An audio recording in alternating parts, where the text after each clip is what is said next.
Welcome back to the county seat. We're having a conversation today with Mark Ward from the Utah Association of Counties. What we've been talking about is the big increase in public land attention and bills that have been run through the legislature.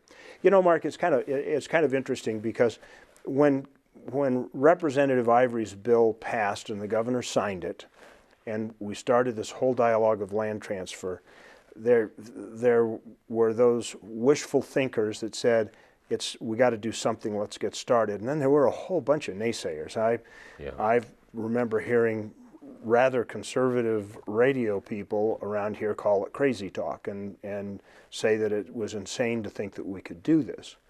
But that conversation or that criticism changed a lot after the government shutdown last year. It sure did. And that prompted some additional legislation. How's that legislation shake out?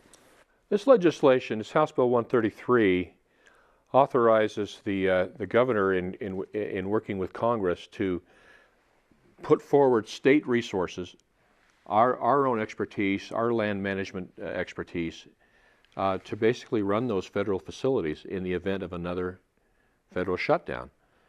And like you said, the federal shutdown is an evidence of how tough things are getting financially at the federal level.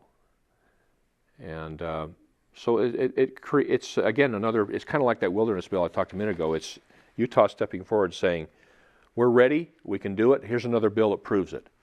We got all the pieces in place, we can manage these lands. Okay, so on the first shutdown, there originally was talk about the county sheriffs providing law enforcement so they could open the parks up, and they would put state employees on to keep them minimally open and just to keep things running so that the visitors didn't have to be turned away. The federal government rejected that proposal and said, well, you can pay us to hire our people to run everything while the shutdown goes on, and maybe we will or maybe we won't pay you back. How does this bill differ that process than the last time?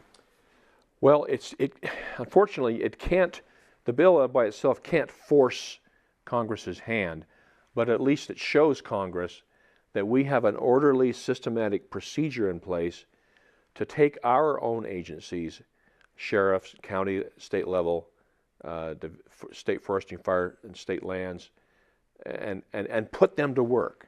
It's an authorization and a careful planning of ways to put them to work, whereas last summer it was just kind of an ad hoc thing, and that's one of the things Congress is. So I'd say, Chad, it creates a normal, regularized procedure for going forward.